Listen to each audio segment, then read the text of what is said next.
morning, ladies and gentlemen. Bonjour. We are about to hear from our Mipcom 2018 Personality of the Year, Issa Rae.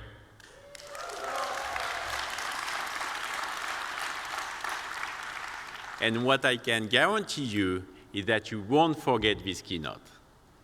Issa Rae is a multi-talented actress, director, writer, and producer. She first took the world by storm as the creator and the star of the web series Awkward Black Girl. The show, which later became a New York Times best-selling memoir, went viral and received critical acclaim for its witty humor and unique, realistic portrayal of African-American women. Issa then went on to create, star in, and co-write the hit HBO television series Insecure. And for her performance, Issa received an Emmy nomination and 2 Golden Globe nominations. And for millions of fans, the series feels revolutionary by simply recounting the everyday experiences of contemporary African Americans. From the soundtrack to the fashion choices to the natural hairstyles, the show resonates with its loyal and diverse audience. And both behind and in front of the camera, Issa has made sure that women and people of color are hired and promoted at every level. And she is working to make sure that discussion on diversity and inclusiveness aren't just a trend, but a reality. And to help her tell that story, Issa will be joined by Brey, a film and TV series critic specialized in questions of feminism and gender. Iris is also a writer and director of a book and docuseries, Sex and the Series, dedicated to the representation of women's sexualities in cinema and series. And now, ladies and gentlemen, let's give a big or a huge Mipcom welcome to our 2018 Personality of the Year and keynote speaker, Issa Rae.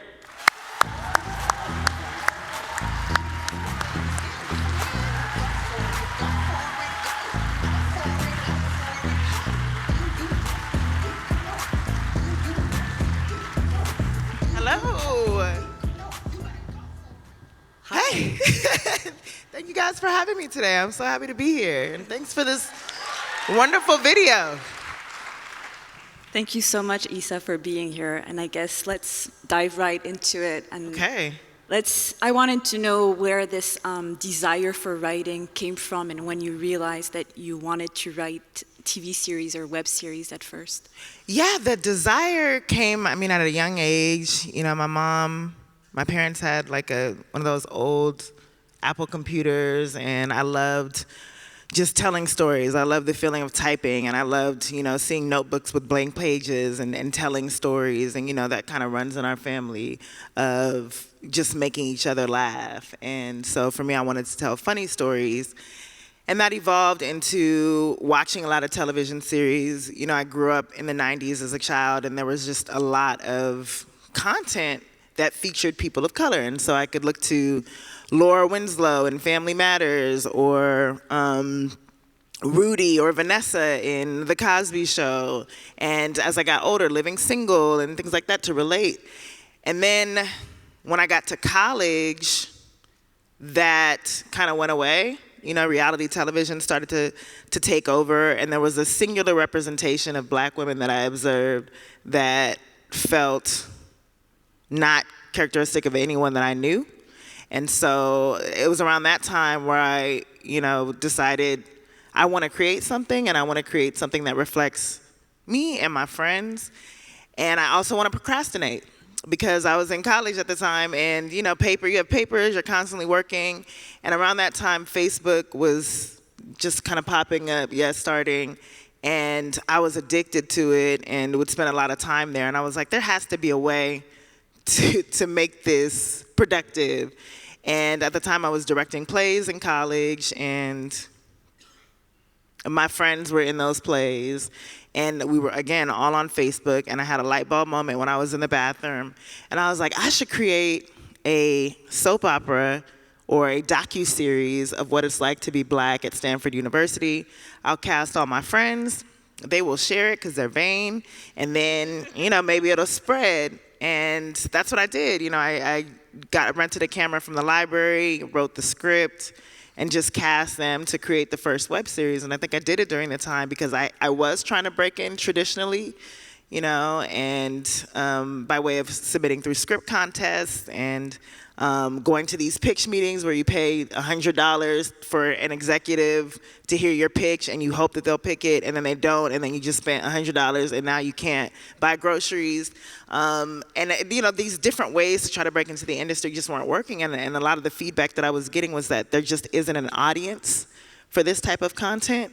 This won't sell, this isn't broad enough.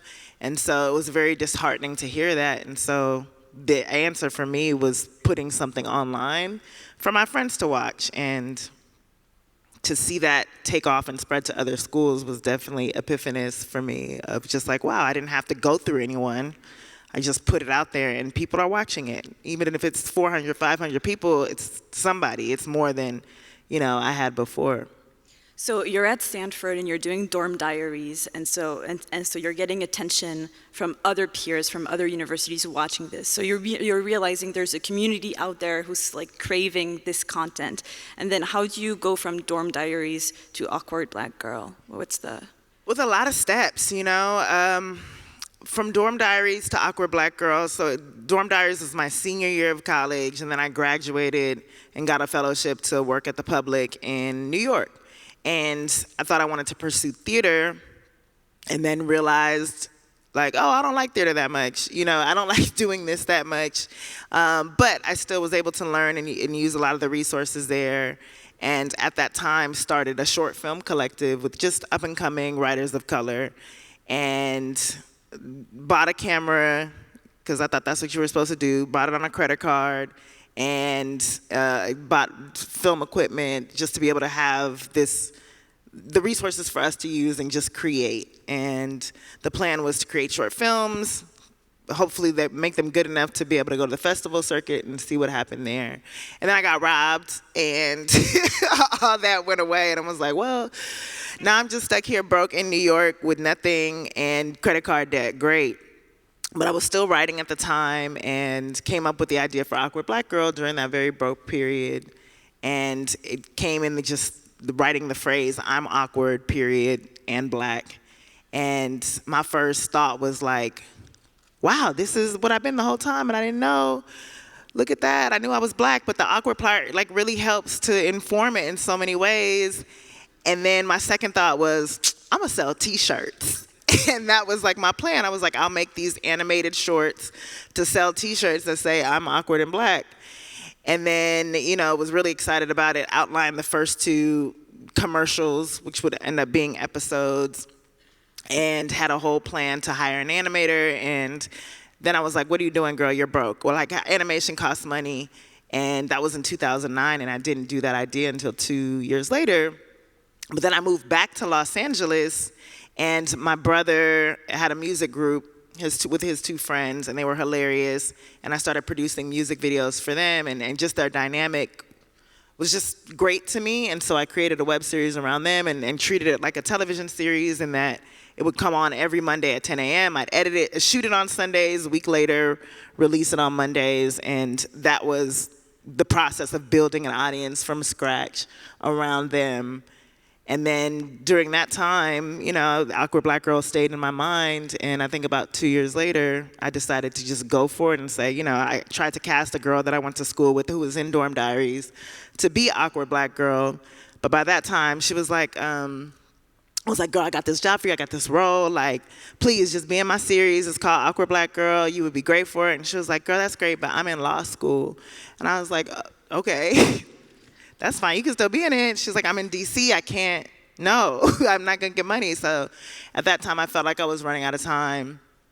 And I was like, I can just play this role, let me do it. And asked my best friend to record it and another friend from school to be in it, to be in the car scene that you guys just saw. And, you know, the rest is history. So actually, because you said recently there was no blueprint for your career. So what happens between when you're doing a web series that is getting attention and then getting a deal with HBO? What happens in between? Do you have other people helping you? Do you have mentors? Do you have Black women who are teaching you how to sell your show? Who is helping you during that time? My network of people, you know, I definitely didn't have, there wasn't anybody that I could look to say, oh, this person created a web series and successfully transitioned to television. I knew that there were a couple of shows that got development deals, but I hadn't seen anybody do that, and I just didn't know the process. And so it was a lot of, you know, doing and trial and error, and then having my network of people. You know, a girl that I went to college with, who used to write with, she saw the first and second episode, or the first episode, and she was like, "This is great." And she was going to school at USC for producing, and she was like, "Let me help you." And then from there, you know, I had other people approach me to say, you know, "I see that you're doing it. I see also that your lighting and your sound sucks. I'm studying that. Can I help you?" "Yes, you can help me for free." "Great." And so that grew into just using the people around me, using my friend's office space in the Valley to shoot, using my dad's office, like actual medical office that we got banned from because we messed up some prescriptions, but we're fine now. But using that using everything around me to kind of grow. And then as we were able to continue to produce, you know, the audience grew, and then the attention grew, and that really helped to get ABC to call, and then to have that opportunity to work for Shondaland and ABC and fail. And then to have HBO say, "Hey, we heard that you're free. We'd love to see what you have for us to develop." Was Shonda Rhimes a big influence, saying she made it so I can? Without a doubt. Seeing Shonda Rhimes, initially, even before Scandal, just to hear about this Black woman who had this successful medical drama, who's the showrunner and who was just, you know, producing and empowering women. And then when Scandal happened, to see Kerry Washington take off, and to see this show be a social phenomenon, and, you know, to be an internet-based creator and see the internet respond so enthusiastically to a television show starring a Black woman, without a doubt, like that, she paved the way for so many of us, and she opened the eyes of executives, not only in the social world, to be like, okay, this show ratings-wise is doing cool, but online is doing phenomenally. It legitimized the online audience and the online voice in a completely different way. And so, yes, I definitely look to her as an inspiration for just starting a movement. You say that Insecure is a show created by us and for us, and it's actually something that Issa says in the third season when she's trying to do her festival, right? Can you explain to us why that is important today, and how maybe we've moved from Shonda Rhimes and Grey's Anatomy to Insecure? I think we've moved in a way that, because I cite these shows from the 90s, and then I was so surprised to find that there were so little people of color involved behind the scenes. And in a way, we haven't been allowed to tell our own stories. And in some ways, that shows, you know, there's a constant desire to appeal to a broad audience that I don't necessarily feel today. And I think that's the shift, where television in the 90s and early 2000s were geared to capture the biggest audiences possible, which meant not addressing certain things or being tame with certain storylines. I think, you know, with the advent of cable and streaming, the desire to be ridiculously broad and to cast a wide net of eyeballs isn't as important. It really is just about authenticity. And so when I say something for us, by us, I mean the ability to tell our own stories, to address issues and cultural moments within our communities without having to to explain and to break it down for the palatable audience, to be able to just express ourselves and be unapologetic in our blackness, and that's that's the appeal, and I think that's what attracts people to shows right now, is just this feeling of authenticity and feeling like there's a telling of the truth that there just hasn't been in the past. So 62% of the people watching Insecure are actually white. Right, that threw me all the way the fuck off. Yeah, it's crazy. But isn't that actually so interesting, saying that people keep saying this is going to be a niche show, no one is going to be out there watching it, and actually you realize that people that maybe don't know anything about what being black in America means are still watching the show. Which is great. I mean, it makes me want to go back in time and find that person to be like, nobody is interested in watching these. Like the person that told me when I had black leads in my film, you have to make it more multicultural, which means add a white person in it so that white people will watch it. And so the fact that they're watching it now, the fact that they're finding things to relate to is great, and it's also indicative that even white people are tired of just seeing white people shows, and like turning on the TV and being like, oh, I know this story already, you know. So I think it's overdue. Definitely. Do you think also? Yes. Do you think that also? We could say that your show is about being in your 30s and being single, and kind of what it is to be single in LA, and now, you know, seducing is through apps, and there's it's a new world of like dating, and I wanted to ask you, what do you think your generation, our generation, how are we evolving, and how is that seen on screen, these new ways of trying to find love and trying to find sex? Yeah, I think that's a huge part of this show, and it's just through the lens of being young and black in LA. You know, there's just the added pressures of not only is it hard to date in this generation of apps and of going out and trying to meet people, but you have this pressure of just like the idea that no one wants black women, and the idea that we're not considered, you know, desirable in so many cases, and so exploring that was definitely of interest to me, just because we're living it, you know. Friends and I talk about that all the time, and whether it's a myth or not, it's something that's just permeates the air of dating. And the addition of apps I just find so funny, because I just feel like we're evolving into the fact that it'll be scary that someone meet someone in a grocery store. Like soon it'll be like, oh yeah, where'd you meet him? Oh, I met him at a grocery store. Oh my God, like in real life? Like you don't know anything about him? You didn't get to like research him? Like you just went on a date with him for meeting him? Because we're in an age of just like you can find out so much about anyone with the click of a button. And, you know, some people are weird to me if they don't have social media. It's like, what are you trying to hide? Are you a serial killer? What's the issue? So I think just seeing how we're getting closer to finding out more about people, but we're also just so disconnected because, you know, it's rare that you get to go out and actually meet someone. You're just talking through typing the entire time for the most part. So it's all very strange, and it's all evolving into the ordinary. So who are the people that are actually in the writer's room? And also, you have a showrunner. So how does it work in the writer's room? Are you kind of directing what's going on there? And who are the people writing with you? And how many women are there? How many men? And how old are they? Yeah, our writer's room is,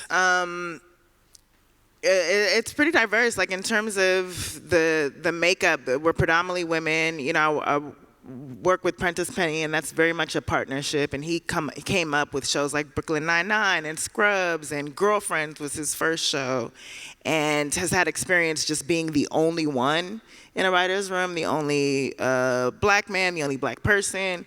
And so he very much understood this world that we set up, and we got y'all, and we actually grew up in the same neighborhood in LA, and we're 10 years apart. So he was just the perfect person to kind of take this on with me, and then we agreed that we wanted our writers' room to reflect the stories that we were telling. So they're predominantly Black women, they're women of all ages, different sexualities. We just wanted to make sure that the voices that were dominant in this story also reflected the room, and so it's been an amazing process. We argue a lot just because generationally we're different, we have different perspectives, and one of the things that he said just in terms of trying to hire people is like, we already have one you, and so we don't need to try to replicate you. Like, we can have another voice, but it's really just about differing voices to be able to tell the best story. If we're trying to, and obviously we're not trying to reflect the experiences of all Black women, because that's impossible, but we wanted to represent just the varying degrees of us. And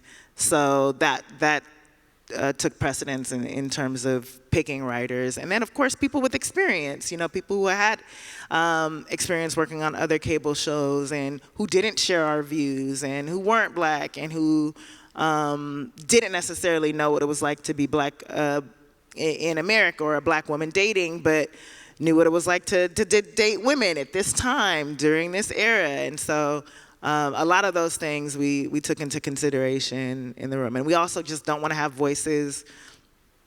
We don't want to tell the stories of people who aren't in the room, so that if we're telling a queer storyline, or this story about judging someone for having a specific experience, that we have those voices in the room who can speak on that as well, to add to the argument. So what happens I read that in the writer's room, sometimes some of the writers don't get all the jokes, and that's okay. But I think that's very interesting, because there's so much layers in Insecure about what being the other is and being otherized. So when in the first season, Issa is the only Black woman working in an environment that is with a lot of white people, and she becomes kind of the token Black woman where they think she knows everything about all Black people. But then in the other seasons, you realize that you're watching a show with, as a white viewer, you're realizing you're watching a show with only Black people. And I remember this episode where Issa is dating her neighbor and he's watching Gossip Girl, and she's like, oh, that's the show with all the white people. That's the moment for me when I was like, I'm actually watching a show with only Black people, and that's what Black people must feel when they're watching most of television. So who is being otherized, and how is that working, that dynamic? How are you working with all of these layers for making your audience think about what it is to be the only one in the room and what that feels like? I mean, it's so interesting, because even in the writers' room, we joke with one of our white male writers, because he's the only one. So we're like, now you know what it feels like.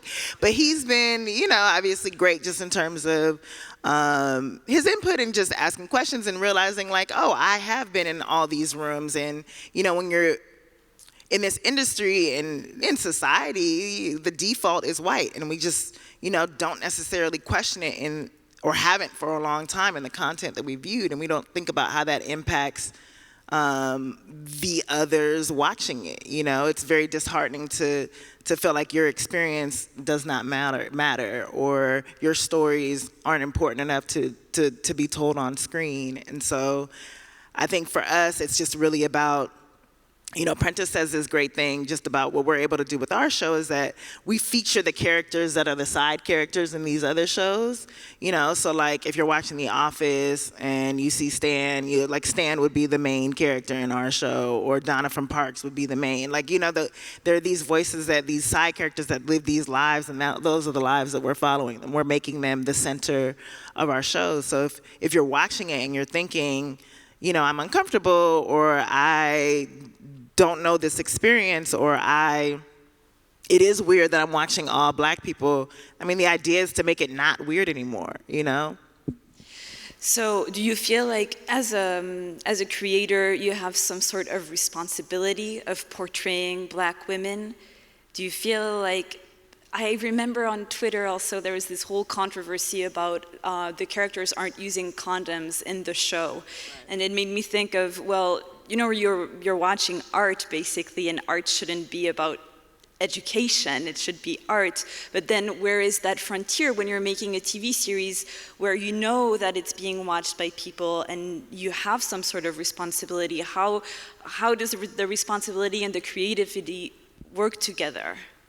Yeah, 3 years ago, I would have been like, and I did, when people say, do you feel this burden to represent all Black women? No, I don't. You know, I feel a responsibility to tell the stories that I want to see, and that's it. But I have seen, as the show has progressed, that there is an expectation to reflect all experiences.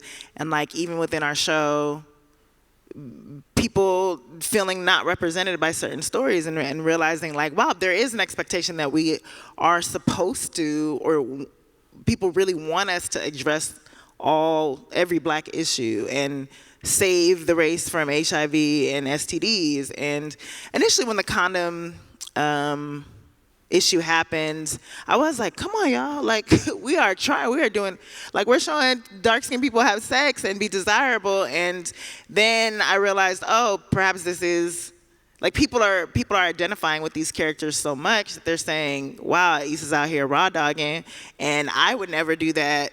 So this is taking me out of the story. And if it's taking you out of the story, then it's my job to address it. And so in that sense, I feel a responsibility to be true to the story and to address it. And it is a compliment that people see themselves so much in these characters that they're putting themselves in these situations. So I don't feel a responsibility.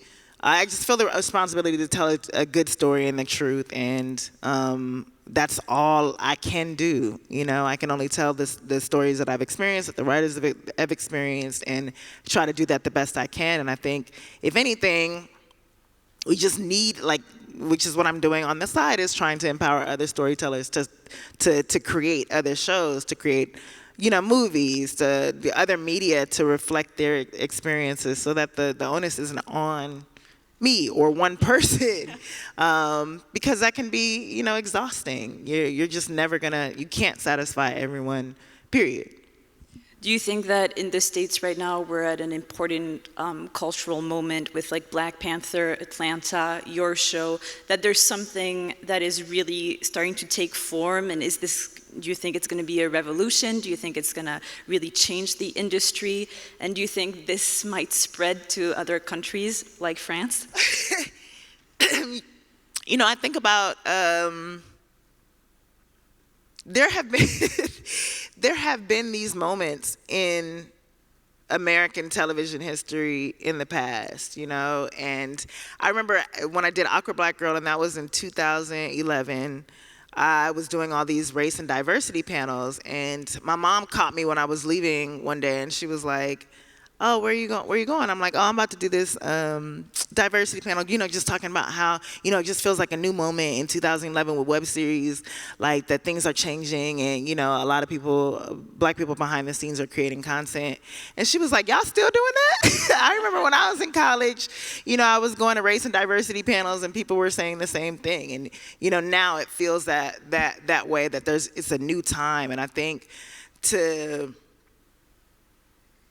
make sure that it does not go anywhere, I think the most promising thing, and the reason why I'm optimistic, is that this feels like one of the few times where a lot of the creators behind the scenes are empowering other voices, and are empowering, are pretty much taking the reins and being like, we're here to stay, and we're gonna make sure that we're putting executives in positions of power to have the experience to then ultimately go to networks and run studios and things like that. And you have the people who are able to green light shows being people who look like us or who have those experiences.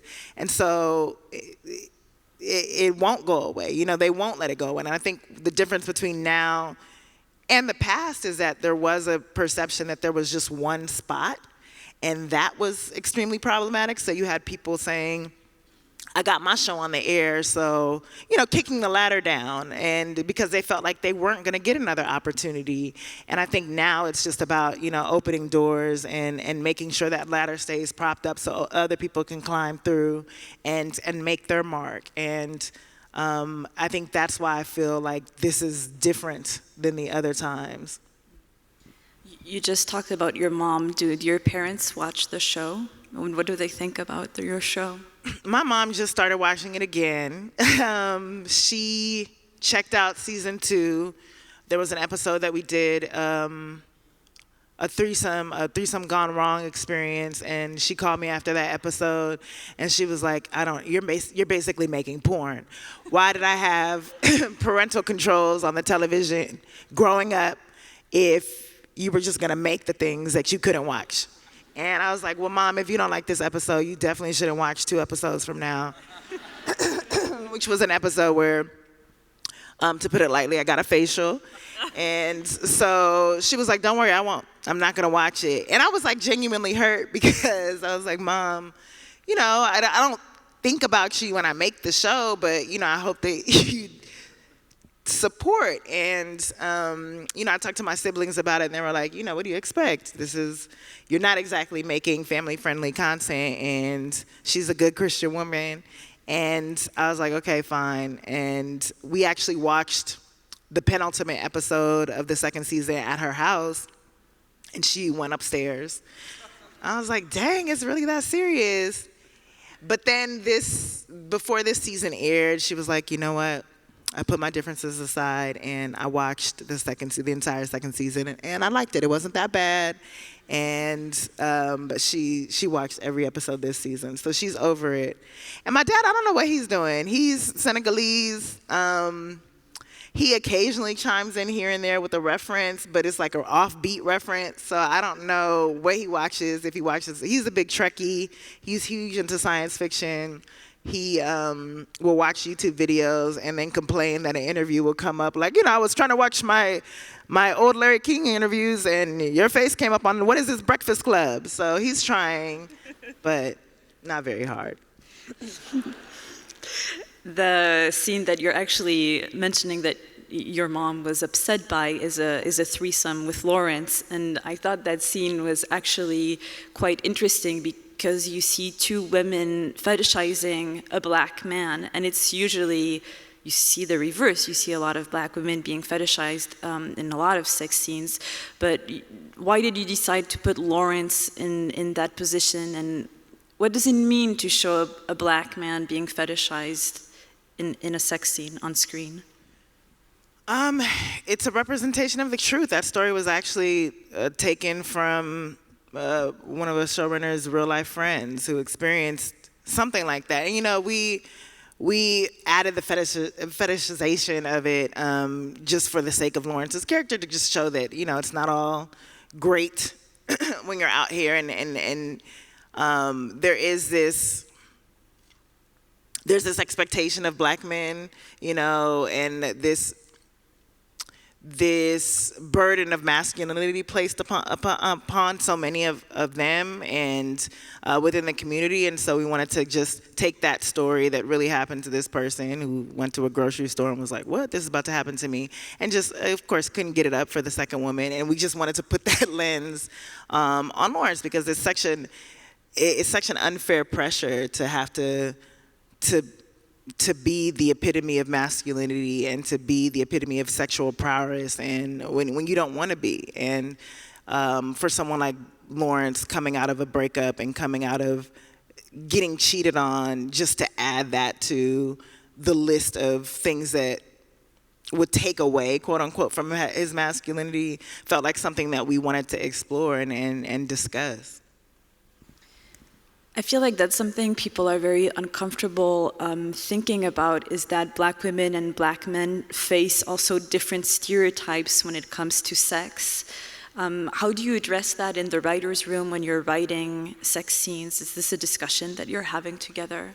All the time, just in terms of feeling like we don't want to over-sexualize us. But one of the things that was really important with this series was just to show Black people having sex without the weight of, race, where it's just, like, we have sex and sometimes it's not as drastic or it's not as dire, and it's not ugly, it's not sad, it's just, sex, we make love. And to show also dark-skinned Black women having good sex where it's just not hypersexualized, it doesn't look like a music video, it doesn't look like, it's just, and sometimes it's absolutely awkward. And, we just wanted to show that because I haven't seen that many just great love scenes between Black people since, films of the 90s. And so I think that's something that we discuss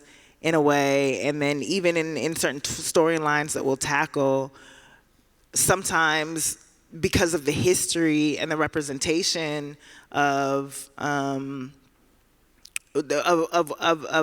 women on screen, it'll prevent us from telling those stories, just because we'll be like, oh, this such and such did the story this way, and if we do it, then are we condoning the way that it was presented? So there are always these discussions that we have where we do feel pressured with the representation of us and how we look, and I can only imagine that many white shows don't have to have that. When you have the gift of having plenty, there's not one show that will hold as a standard of representation.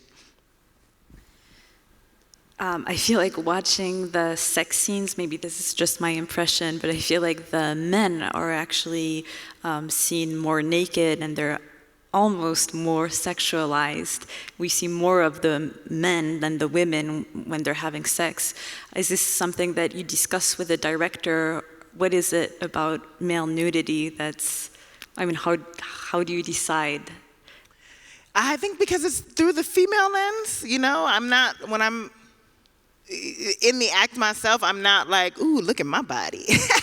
It's the opposite, if anything. It's just, we're telling a show through the female lens and the female gaze, which is, pretty rare. And so in that way, as an audience member, you're seeing what I see, you're seeing what Molly sees. And so it is very intentional in that way, just because, we're always seeing titties and ass from women, which is fine. Great, if you have it, flaunt it. But there's this specific gaze that, this male gaze that we've always been subjected to. And so this is an opportunity to reverse that. But I think it goes beyond just reversal, because the male gaze is about making a woman look like an object. I think that when we see Lawrence having sex, we don't view him as an object. We just see him with a very sexual energy, and we have desire for him. I feel like the camera is creating a lot of desire for Black men and their bodies. So it's even, I feel like it's not just a reversal. There's care, absolutely. I think, and that comes from, again, being protective of who we're representing at the end of the day, and wanting to show the beauty in our own sexuality. So in that sense, it's through the female gaze, it's through the Black female gaze, and it's all through love and care. So why do we see then so much heterosexual and penetrative sex? Why don't we see other acts? That's a great question. I think, well, just one, I'm a heterosexual woman, but I think and the two characters are heterosexual, but that's something that we've also discussed just in terms of exploring and where the storyline takes us. And we'd love to explore different types of sex. I think we're kind of building to that. But yeah, we're not ruling it out by any means. We're just telling the stories that are available to us now. But that's definitely something we'd love to explore in the future. In the final episode of season 3, we see a character that Molly dated previously, and we kind of talked about this, who is a man who tells Molly that he's had an experience with another man. And the fact that he tells Molly that he has been attracted to another man makes her not want to date him. And she has a very violent reaction to that. And the fact that we see this character again at the end of season 3, who is dating a woman, really made me question, well, first of all, why didn't we see this man even kissing another man? It would have been interesting to visually see a black man being attracted to another man. And why is it so difficult to represent? And also, why is there so much tension around this issue of bisexuality for men, and especially black men? I think that just goes back to the burden of masculinity. I think black men in so many instances feel like they have to be the pillar of masculinity, and unfortunately, involvement with other men, even in an experimental way, forces them to be cast as other. And in this instance, we wanted to show women's biases, like black women's biases, and just in terms, and the double standard of, showing this man who never identified as gay, didn't even identify as bisexual. He said one time, I was just into a guy and then he went down on me, and I was like, oh, I didn't like that. And so he's only dated women after that, and then just the idea that somehow he wasn't manly enough anymore, he wasn't heterosexual enough for her. When she herself had an experience with women, she had kissed a girl in college, and to me that, like, why can't men be afforded the same? And in so many conversations that I've had in the past, so many women have felt the same way, of just like, well, he's gay. If he's Kelly says if a dude touches another dude's dick, then he's automatically gay, and that's the mentality of so many women.